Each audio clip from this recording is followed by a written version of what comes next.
You're a piece of shit, Papoose.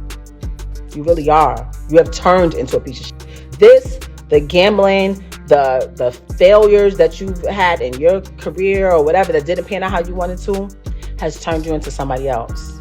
No one took Cuban Link's description of Fat Joe as fruity seriously. Joe was out here in a panic because Remy Ma just backed him up. Joe's name was recently brought up in a new case involving underage girls, bringing the long-standing feud between Joe, Remy, and Cuban back into the public eye. We may have been warned about this by Cuban and Remy. After Joe's former hype man, Terrence Dixon, sometimes known as TA, filed a shocking lawsuit, the topic of conversation erupted once more. The news that Joe was being sued quickly spread throughout the New York media, and before you knew it, everyone was talking about it. The report's actual findings are as follows. Just the other day, this was broadcast at midday. Wait until you hear what TA claimed Joe was doing behind the scenes if you believe Fruity was merely a jab. Let us now discuss the man who initiated this whole situation. It turns out that TA, the person suing him, was formerly his hype man. He also tells us that he was manipulated, mistreated, and eventually deleted for years. TA was with Joe for 16 years, so he was not simply some background hype guy. He now claims that those years were rife with mistreatment, cover-ups, and outright criminal activity. However, this has nothing to do with poor contracts or royalties. This case is dangerous and extends far beyond music. Joe was accused by sexually manipulated, threatened with violence, and coerced into performing degrading tasks, some of which were even captured on tape. He says he saw Joe do it with at least 2 underage girls who were 15 and 16 years old. And then there was a third chick that Joe fell in love with and was also way younger than him. So were these just flings, or are we talking about a full-on group situation? First, TA said that one 16-year-old Dominican girl would go downtown on Joe and do some other stuff with him too, in exchange for money, clothes, and even phone bills. Then, Joe started a relationship with a 15-year-old white girl after meeting at an overseas concert. He flew her to New York and Miami multiple times and even paid for her to get a BBL. And lastly, Fat Joe was in love with a third chick who was a Latina, and he met her when she was 15 years old. Just like before, Joe paid for all of her bills, he took her overseas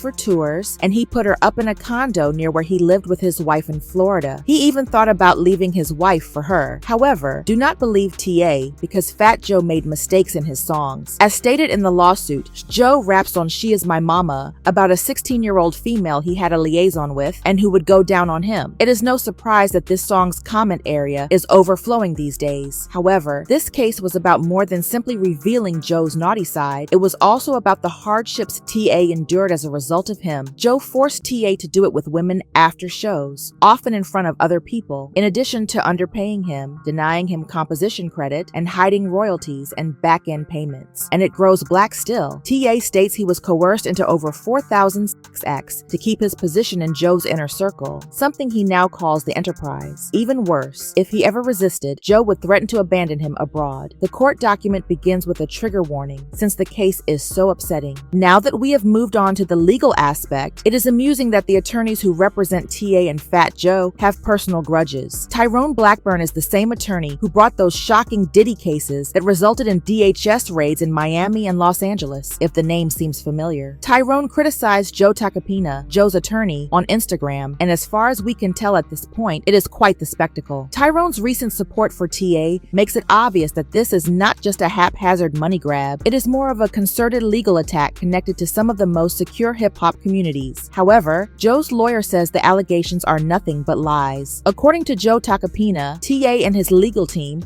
are suing him in a clear act of reprisal for a civil action he filed against Dixon. This leads us to the following point. In fact, Joe filed the first lawsuit against TA back in April. You see, TA made some outrageous accusations against Joe online before these two went to court, and Joe responded. Fat Joe initially filed a fat lawsuit against TA because TA was spreading false information about him on social media, which is also why he later filed the complaint. He defrauded him of his bag and put him in a lot of unpleasant situations, such as the one time Joe essentially tormented a single female and TA was supposed to accompany him. He did this after TA discussed it on one of the shows he was on last year. He's standing in the lobby, shorty got a short skirt on. Your man Joe takes his whole hand, his whole arm, and throws it up her skirt. However, that was only the start. TA did much more than that. TA created an entire Instagram page on which he would ridicule Fat Joe in a variety of ways. For instance, he shared a picture of Diddy, Khaled, and Fat Joe, along with the following caption: Fat Joe and DJ Khaled. What happened now? Y'all going to act like y'all don't know Diddy sucker-ish? Y'all don't want to be a part of that baby oil, I see. But don't act like y'all wasn't with him. Then, he posted a photo of him. Joe and the other members of their crew were abducted in Angola. However, it went beyond the past. A few months ago, when Joe and Remy released Out of Control, TA ridiculed Joe's appearance by posting a screen grab from the music video and stating, "Ladies, Imogen waking up next to this sag bag every morning. Lil Joey, you are just terrible." And the list is endless. For several months, TA continued this until Joe eventually sued him. Joe told media outlets that these allegations that he owes TA money are totally untrue, and his attorney essentially stated that it is a full-fledged extortion operation by a resentful former teammate. Who is correct and who is not? We need to investigate Joey's past in order to get some answers and determine whether TA was correct or whether he was lying. His feud with Remy Ma and Cuban Link, who also approached him similarly to TA, is a good place to start. Let us hear what Remy has to say first. Joe and Remy had a long history together, and during the Terror Squad era, they were confined together like family. However, there was also a terrible public and personal breakup between them. Joe wasted no time after Big Pun's death. In order to put Remy in the best possible position to win, he pulled her into Terror Squad and had her lean back, front and center. However, everything went wrong when it came time for her to release her debut record. Remy believed she had been wronged by the Terror Squad. Behind the scenes, she blamed Joe directly for the poor release and the album's lack of promotion. She began exposing him in public at that point. No filter, shots fired. This is where things start to get serious. Joe was hurt, not just angry. During an interview, "I could never forgive Remy Martin. She really hurt my feelings. I feel sad for her. God bless Remy Ma. I feel sad for her because she, we really loved her.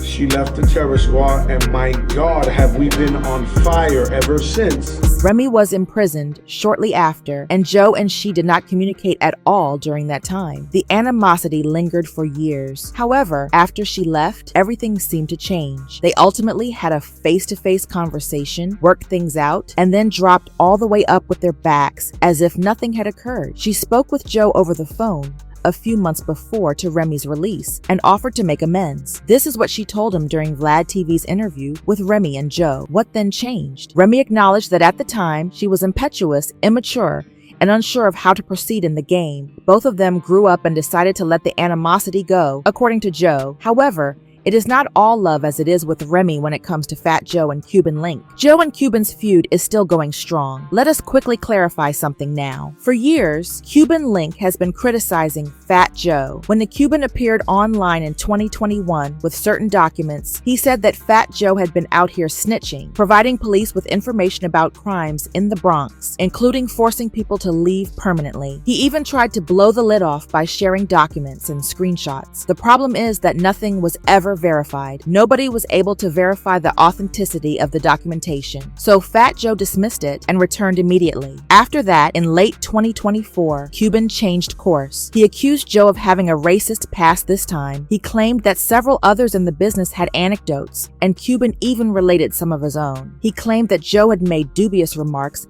and displayed some truly suspicious conduct. Again, nothing illegal, just more intensely tense personal turmoil. Naturally, Joe's filthy play in the game has always been the source of Cuban's greatest animosity. He repeatedly asserted that Joe blocked his shine, messed with his bag, and never kept it 100. That is precisely why Cuban Link jumped online 3 days ago as soon as he saw the Fat Joe lawsuit appear on TMZ, and he wasted no time in doing so. He was blatantly angry about it. Next up is Fat Joe. He claims that the authorities are keeping a close eye on Joe, and that it appears they will soon capture him. Joe is next on the chopping block, according to Cuban.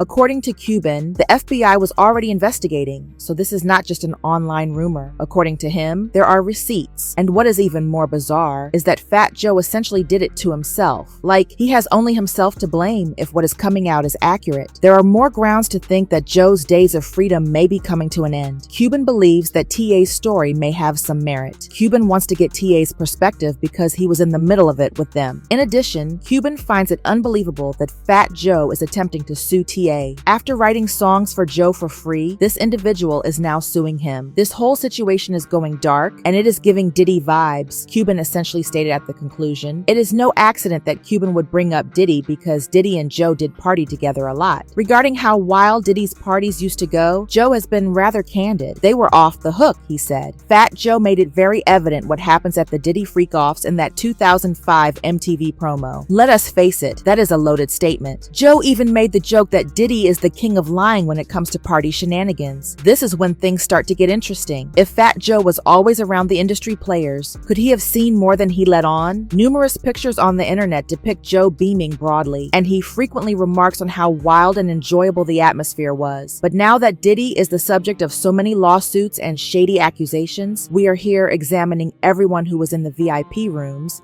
and Fat Joe was one of them. Joe might have felt some heat when he was thus near to the fire, but we are not saying he did anything. The recent Fat Joe story and the way Joe's name is being brought up in public made 50 Cent the center of attention, which is humorous. When there is news concerning Diddy, 50 is always the first person to make fun of him. Is a relationship there then? Do you recall the time when 50 Cent and Fat Joe were at odds with one another? It was a legendary beef. Joe was cool with Murder Inc., which is how all the trouble began. At that time, 50 was determined to burn down the entire camp. Naturally, Fat Joe took offense, and the two began a furious altercation.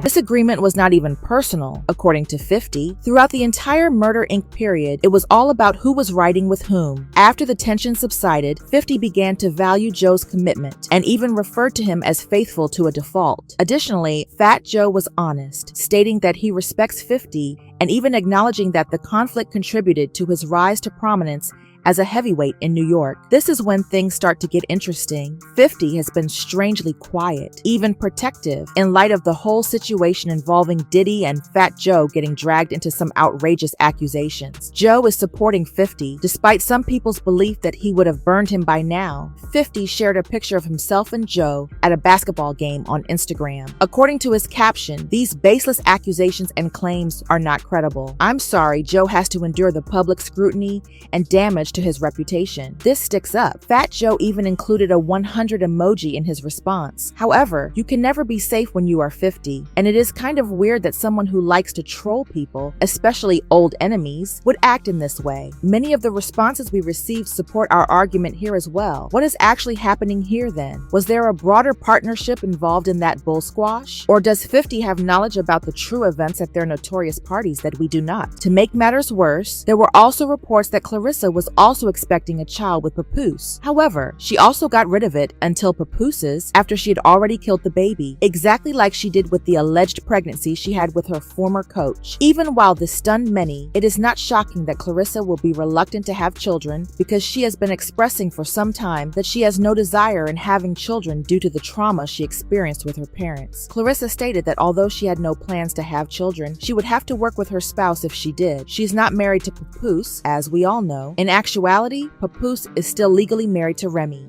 and he is unable to wed Clarissa until Remy agrees to sign the divorce Papoose. Rumor has it that Remy has been delaying signing the divorce Papoose because of this. The claims that Papoose dumped her because she aborted his child, however, are now being dispelled by Clarissa. She added that she is not pregnant. She did not terminate any babies either, but she will tell us about any future pregnancies, just like she did when she and Papoose first started dating. I never even went viral for shit like boxing, how I go viral for the shit that's been going on now. So, now that I'm getting to the nitty-gritty, therefore, you guys, no, I am not pregnant. If I was pregnant, I would announce it to the whole world like I did when me and Papoose came out. I will let you guys know. Okay?